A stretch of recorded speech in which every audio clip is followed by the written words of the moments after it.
അമ്മ ഇതുവരെ റെഡി ആയില്ലേ? അതിനെ എങ്ങോട്ടാ പോണേന്ന് നീ പറഞ്ഞോ? നമ്മൾ നാട്ടിൽ പോണു. പോലീസ് പണി വേണ്ടാന്ന് വെച്ചു. അപ്പൊ നമ്മളെങ്ങനെ ജീവിക്കും? 2 വയറ് നിറയേണ്ട കാര്യല്ലേ? അതുവല്ല മീൻ പിടിച്ചാലും ജീവിക്കാം. ആഹാ, പിന്നെ കുറെ പുളിക്കും. ജീവിതകാലം മുഴുവൻ ഒരു മീൻപിടുത്തക്കാരന്റെ ഭാര്യയായിട്ട് ജീവിച്ചോളാം ഞാൻ. ഇപ്പഴാ ഞാനൊരു സർക്കിൾ ഇൻസ്പെക്ടറുടെ തള്ളയായി കുറച്ച് പത്രാസ് ജീവിക്കണേ. എടാ, കണ്ടവന്റെ അടുക്കളയിൽ എച്ചിൽ കഴുകി മുറ്റം അടിച്ച് ഞാൻ നിന്നെ പഠിപ്പിച്ചതേ ഒരു മീൻകാരന്റെ അമ്മയവനല്ല. കുറഞ്ഞത് എനിക്കൊരു DIGയുടെ അമ്മ വരെയായിട്ട് പ്രമോഷൻ കിട്ടണം. അമ്മ വരണ്ട. അനധികൃതമായിട്ട് കോട്ടേഴ്സിൽ താമസിക്കുന്ന DIGയുടെ അമ്മയെ ഡിപ്പാർട്ട്മെന്റിന്റെ ആൾക്കാർ ചവിട്ടി ചവിട്ടി പുറത്താക്കുമ്പോ വന്നാ മതി. ഞാൻ പോവാ. എടാ മോനെ, അവിടെ നിക്കടാ. പോവല്ലേ മക്കളെ, അമ്മ പറയണ കേക്കട. എല്ലാറ്റിനും അമ്മ പരിഹാരം ഉണ്ടാക്കുന്നു. എടാ സത്യ,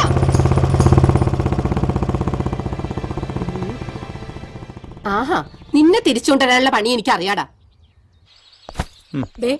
രാത്രി അധികം വൈകണ്ട. ഞാനിവിടെ ഒറ്റയ്ക്കേ ഉള്ളൂന്നുള്ള ഓർമ്മ വേണം. എത്ര ഓർമ്മയുണ്ടായാലും ഞാൻ ഈ ജില്ല ഭരിക്കുന്ന SP യാ. അയ്യോ എന്റെ സാറേ, എന്റെ മോനെ എല്ലാം കളഞ്ഞിട്ട് പോയി സാറേ. പോലീസ് പണി വേണ്ടെന്ന് പറഞ്ഞ മീൻ പിടിക്കാൻ പോയി സാറേ. മീൻ പിടിക്കാനോ?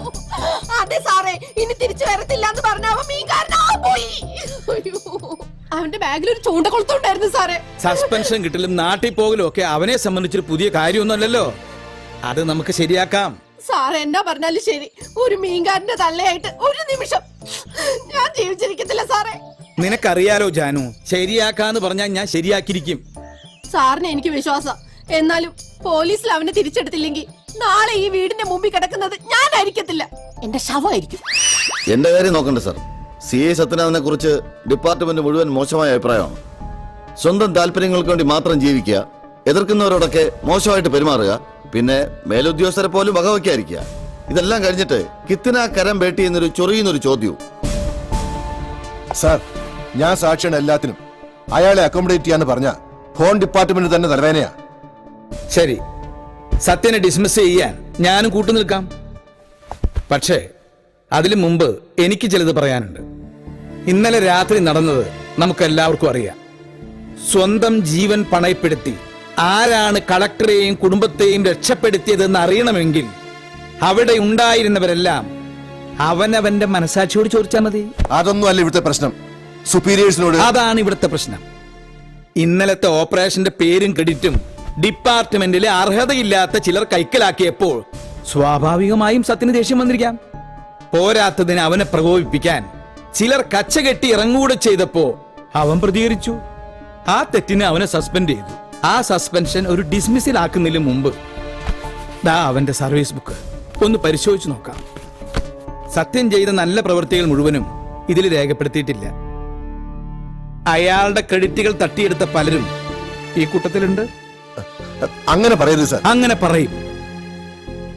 മാർക്കറ്റ് ജംഗ്ഷനിലെ നക്ഷത്ര വേശ്യാലയം സത്യൻ റെയ്ഡ് ചെയ്ത് പിടിച്ചപ്പോ അതിന്റെ ക്രെഡിറ്റ് കിട്ടിയത് ഈ വേണുഗോപാലിനായിരുന്നു. പിന്നെ ചാനലുകളിലും പത്രങ്ങളിലും DYSP വേണുഗോപാലിന്റെ മുഖം മാത്രമായിരുന്നു ഏറെക്കാലം. അതിന്റെ പേരിൽ വേണുഗോപാലിന് ഗുഡ് സർവീസ് സെന്റർ റെക്കമെൻഡ് ചെയ്തതും ഫയലിൽ ഒപ്പിട്ടതും ഈ കൈകൊണ്ടാണ്. അല്ല, ഇനി ഡിസ്മിസലിനൊന്നും ആവശ്യമില്ല. അയാൾ ഈ ജോലി സ്വയം വേണ്ടാന്ന് വെച്ച് പോയി കഴിഞ്ഞു. സാറിന്റെ മുമ്പിൽ ഇത്രയും പറയേണ്ടി വന്നതിൽ വിഷമമുണ്ട്.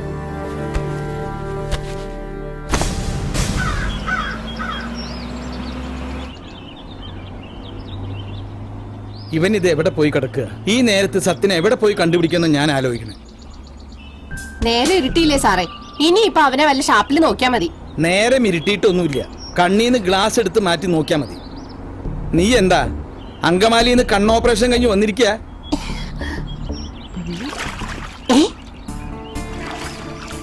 അയ്യോ ദേ സാറേ അവൻ. എവിടെ? ദേ സത്യ, വണ്ടി നിർത്ത് നിർത്ത്, ഇവിടെ തന്നെ.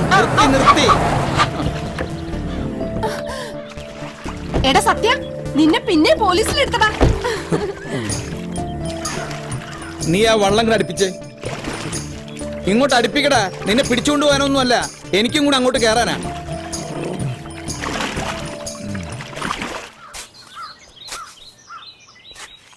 ശരിയാവില്ല സാർ. ഞാൻ ഇന്ന ഡിപ്പാർട്ട്മെന്റിലേക്ക് ഇല്ല, മടുത്തു.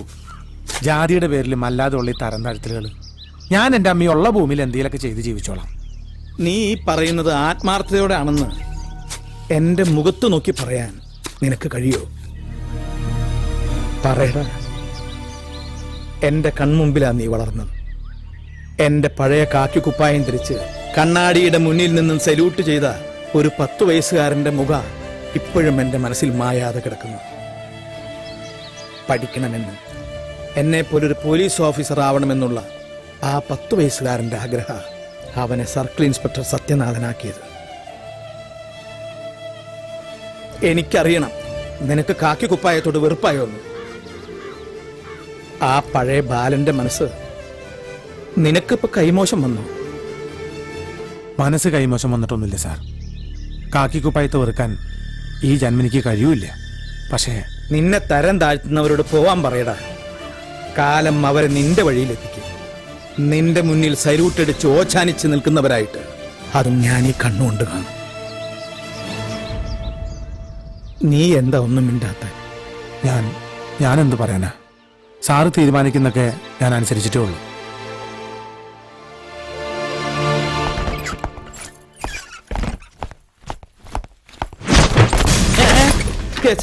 തൊപ്പി തല വെക്കടാ. ആ ഇതാ പിടിച്ചോ. പോയി വാടാ.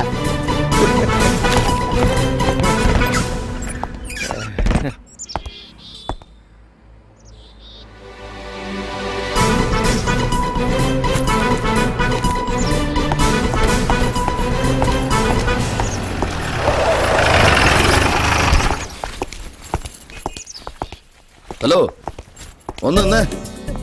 നിന്റെ ക്രെഡിറ്റ് അടിച്ചെടുത്തതും നിന്നെ ചൊറിഞ്ഞത് കൊണ്ടുവാ നീ എന്നെ തല്ലിയതെന്ന നിന്റെ വളർത്തച്ഛൻ വീറോടെ വാദിച്ചത്. അയാള് ജയിച്ചു എന്ന് പറഞ്ഞുകൊണ്ട് മുകുന്ദൻ തോറ്റു എന്നർത്ഥമില്ല. കളിക്കളത്തിൽ വളരെ സ്ട്രോങ് ആയിട്ട് ഇരിക്കുക ഞാൻ. പിന്നെയും ഇനി അങ്ങോട്ട് നിന്നെ ഞാൻ ചൊറിഞ്ഞുകൊണ്ടേയിരിക്കും. നീ തല്ലുന്ന എനിക്കൊന്ന് കാണണം. വരട്ടെ. മുകുന്ദൻ സാറേ, മട്ടാഞ്ചേരിയിൽ ഈ മുകുന്ദൻ സർക്കിളിന്റെ കീഴിൽ ഞാൻ സാധാ എസ് ആയിരുന്ന കഥ സാറന്ന് ക്ലബിൽ വെച്ച് വിസ്തരിക്കുന്ന ഞാൻ കേട്ടു. മട്ടാഞ്ചേരിയിൽ ഈ മുകുന്ദൻ സാറ് സംരക്ഷിച്ച ആന്റി സോഷ്യൽ ഗ്യാങ്ങിനെ നിയമത്തിന് മുന്നിൽ കൊണ്ടുവന്നതിന്റെ പേരിൽ പ്രമോഷൻ കിട്ടിയ സത്യനാഥൻ തൃശൂർ വേസ്റ്റിൽ CI ആയത്. അല്ലാതെ കൂടെ എല്ലില്ലാത്ത നാക്കിന്ന് വീഴുന്ന സംവരണത്തിന്റെ പേരിലല്ല.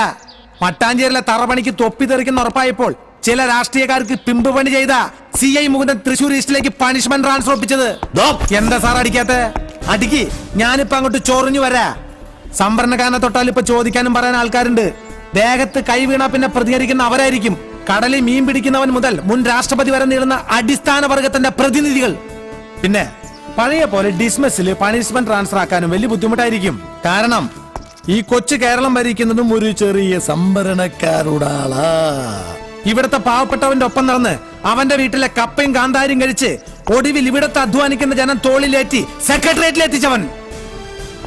അപ്പൊ പിന്നെ ജോലി പോയി തന്നെ. അങ്ങനെ സംഭവിച്ചാൽ എന്നെ പോലെ വേറെ പണി ചെയ്യാനൊന്നും സാറിന് അറിയില്ലല്ലോ. ആകെ അറിയാവുന്ന പണി ചെയ്യാൻ ഐസ്ക്രീം പാർലറും ബ്യൂട്ടി പാർലറും മന്ത്രിമാരും തന്ത്രിമാരും കൂടി മത്സരല്ലേ. അപ്പൊ പോട്ടെ മുകുന്ദൻ സാറേ. സാറേ, ഇത്ര കരം പേട്ടി എന്തോന്ന്? അല്ല സാറിന് കാര്യം പിടിയിട്ടില്ലേന്ന്. ഇപ്പൊ നാരായണാരായി